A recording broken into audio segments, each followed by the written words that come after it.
Halo guys, selamat datang di channel kami, tempat kita belajar dan bertumbuh selalu dalam kehidupan. Buat teman-teman yang suka segala sesuatu yang positif dan bisa membuat diri kita maju, bisa subscribe channel kita ya. Oke guys, kali ini kita belajar dari rangkuman buku Outwitting the Devil, atau Mengalahkan Iblis karangan dari Napoleon Hill. Selamat belajar dan bertumbuh ya guys. Awalnya ditulis pada tahun 1938, buku Outwitting the Devil, 2011, karya Napoleon Hill tetap menjadi naskah yang tidak diterbitkan selama lebih dari 70 tahun. Lalu diedit dan diberi anotasi oleh Sharon Lechter, yang mengontekstualisasikan isinya untuk pembaca. Buku Hill ini merupakan ringkasan nasihat tentang cara meraih kesuksesan dalam hidup.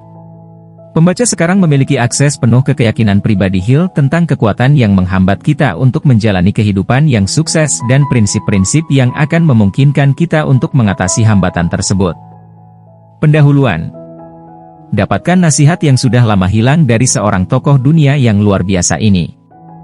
Napoleon Hill adalah suara positif yang sangat dibutuhkan selama masa depresi besar yang kelam. Namun, suara itu sempat tertahan. Meskipun ditulis pada tahun 1938, Outwitting the Devil baru diterbitkan pada tahun 2011. Jadi, disinilah kita 70 tahun kemudian, dan buku Hill akhirnya bisa dibaca oleh kita. Berisi narasi dan keyakinan Hill tentang ketekunan dan melawan keinginan untuk menyerah. Seperti yang akan Anda lihat, saran di sini berpusat pada kekuatan berpikir positif, menemukan hikmah dari setiap kemunduran sementara dan mengelilingi diri Anda dengan pengaruh yang baik.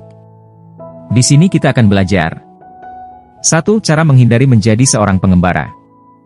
2. Pentingnya mengawasi kebiasaan buruk, dan 3. Apa yang dapat diajarkan oleh seorang joki tentang ketekunan.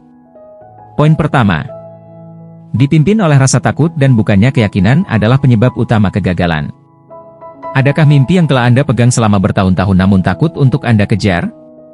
Mungkin ada, karena, menurut perkiraan penulis, 98% dari kita membiarkan pikiran kita dikendalikan oleh rasa takut. Akibatnya, kita cenderung hanyut dalam kehidupan tanpa berpikir untuk diri kita sendiri atau mengikuti keinginan kita sendiri. Ketakutan yang menyebabkan kita hanyut ditanamkan sejak dini, di mana sekolah-sekolah yang tidak mempersiapkan anak-anak untuk menjadi individu yang siap di dunia nyata, dan sebaliknya malah berfokus pada membuat siswa menghafal fakta dan angka yang tak ada habisnya.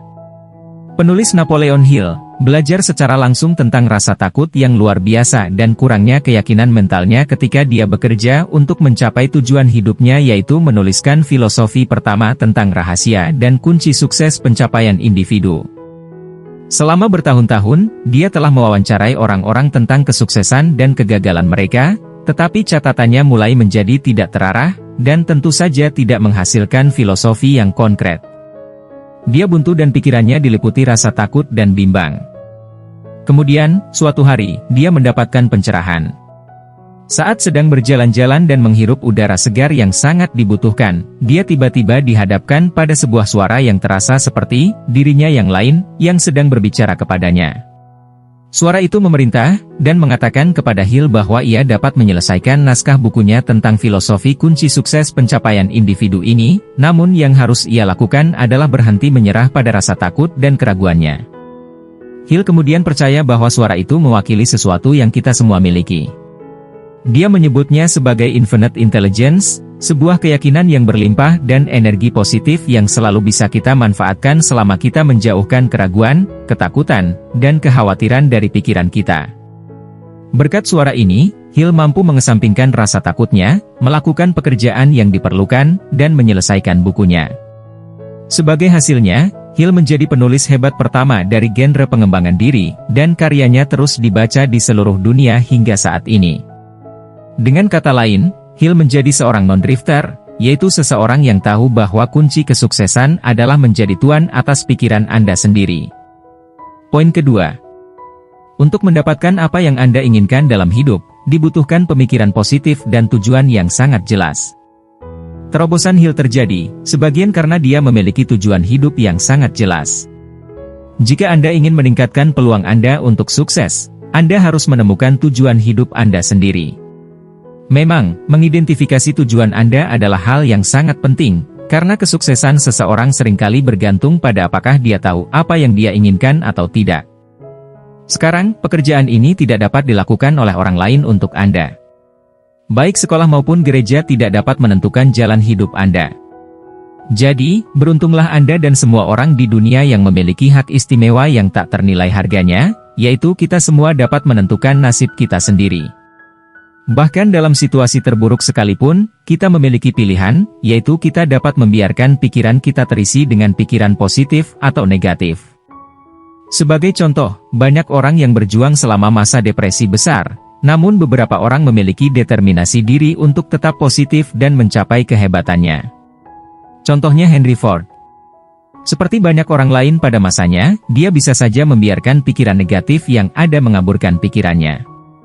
Namun, sebaliknya, Ford menjauhkan diri dari rasa takut dan tidak membiarkan pikiran negatif menghalangi langkahnya untuk mengembangkan salah satu perusahaan mobil terbesar di Amerika.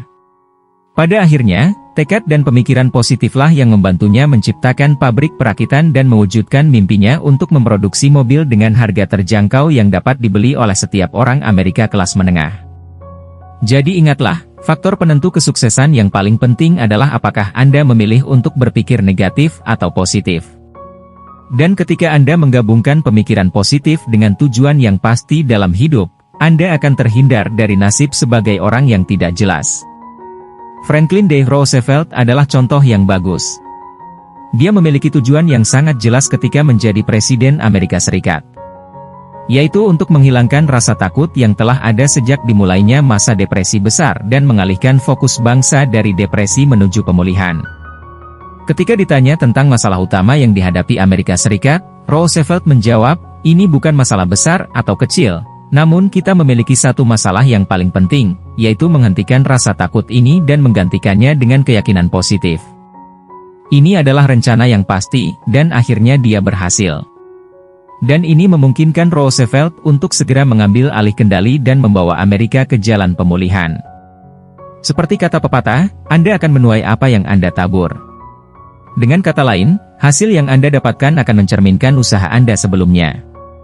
Dan begitu Anda mulai berpikir positif dan mengejar tujuan Anda akan segera menemukan betapa efektifnya memiliki tujuan Anda.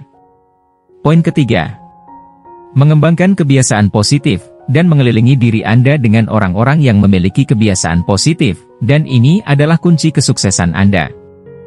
Entah penyebabnya adalah kebiasaan makan yang buruk atau jadwal tidur yang tidak teratur, selalu ada orang-orang yang sangat pandai mencari alasan untuk perilaku buruk dan tidak produktifnya mereka. Namun, bahaya yang sebenarnya adalah ketika kebiasaan-kebiasaan itu mulai menjadi cara hidup yang teratur dan otomatis. Ketika minum-minum tidak lagi menjadi aktivitas bulanan dan mulai menjadi aktivitas harian, maka Anda mungkin menjadi korban dari apa yang penulis sebut sebagai hukum ritme hipnotis, yaitu keterlibatan tetap dalam perilaku kebiasaan. Hukum ini berlaku untuk kebiasaan buruk dan kebiasaan baik. Namun, Anda harus waspada terhadap kebiasaan negatif karena kebiasaan tersebut dapat dengan cepat berdampak buruk pada kehidupan Anda. Sebagai contoh, sebagian besar sakit kepala dan penyakit lainnya disebabkan oleh makan berlebihan atau menikmati jenis makanan yang salah. Dan ketika orang mengembangkan kebiasaan makan yang buruk, kemampuan mereka untuk berfungsi dapat memburuk dan tujuan mereka sesegera mungkin akan menghilang. Hal yang sama dapat terjadi pada kebiasaan lain, seperti seks, yang dapat menjadi fokus keinginan yang kuat sehingga semua tujuan lainnya menjadi tidak berarti. Untuk menghindari kebiasaan seperti itu, orang-orang sukses cenderung mengelilingi diri mereka dengan orang-orang yang memiliki kebiasaan positif. Lagi pula, sudah menjadi rahasia umum bahwa kebiasaan orang-orang di sekitar Anda akan menular pada Anda juga. Ini tampak seperti strategi yang cukup sederhana, namun kebanyakan orang menjalani hidup dengan pasrah menerima keadaan mereka daripada berusaha mengejar keadaan yang lebih baik. Contoh yang baik dari seseorang yang tidak hanya menerima keadaannya adalah Andrew Carnegie, yang menjadi mentor bagi penulis. Filantropis dan pebisnis raksasa ini melakukan apa yang dilakukan oleh banyak pemimpin sukses lainnya, yaitu dia mengelilingi dirinya dengan orang-orang yang sukses. Jadi, jika Anda mendapati diri Anda terpengaruh secara negatif oleh suasana hati yang buruk dari teman atau kolega Anda, mungkin ini saatnya untuk menemukan rekan-rekan baru yang memiliki sikap yang lebih baik dan positif. Poin keempat. Orang-orang sukses memahami pentingnya belajar dari kegagalan. Jika Anda pernah mengejar sebuah proyek dan pada akhirnya mengalami kegagalan, Anda mungkin menganggapnya sebagai tanda untuk menyerah. Namun, orang-orang sukses tahu bahwa kegagalan hanyalah bagian kecil dari perjalanan untuk mencapai tujuan besar mereka. Sebut saja Thomas Edison, orang di balik penemuan bola lampu, fonograf, dan daftar panjang penemuan revolusioner lainnya. Dia harus mengalami puluhan kegagalan sebelum berhasil mewujudkan salah satu visinya. Kemungkinan ada ribuan orang yang lebih cerdas dari Edison. Apa yang benar-benar membedakannya dan membuatnya tercatat dalam buku-buku sejarah adalah ketekunannya dalam menghadapi kegagalan yang tak terhitung jumlahnya. Selama masa depresi besar, sang penulis menerbitkan buku Think and Grow Rich, 1937, yang membantu orang melihat melampaui masa-masa sulit dan kekecewaan pada dekade itu. Dan nasihat buku tersebut masih berlaku hingga saat ini. Kita harus selalu menemukan cara untuk menciptakan tujuan terlepas dari situasi sesulit apapun yang kita hadapi. Hingga hari ini, buku Think and Grow Rich itu tetap menjadi salah satu dari 10 buku pengembangan diri terbaik sepanjang masa. Kebiasaan lain yang dimiliki oleh banyak orang sukses adalah menyadari bahwa setiap kegagalan yang terjadi bisa jadi merupakan benih yang tumbuh menjadi kesuksesan. Setiap masalah yang Anda hadapi pasti ada solusinya, jadi tidak ada alasan untuk menganggap bahwa kegagalan sebagai sesuatu yang bersifat permanen. Sebagai contoh, Julie Krone berkali-kali diberitahu bahwa ia tidak bisa menjadi joki profesional karena tidak ada pemilik kuda yang menginginkan joki wanita.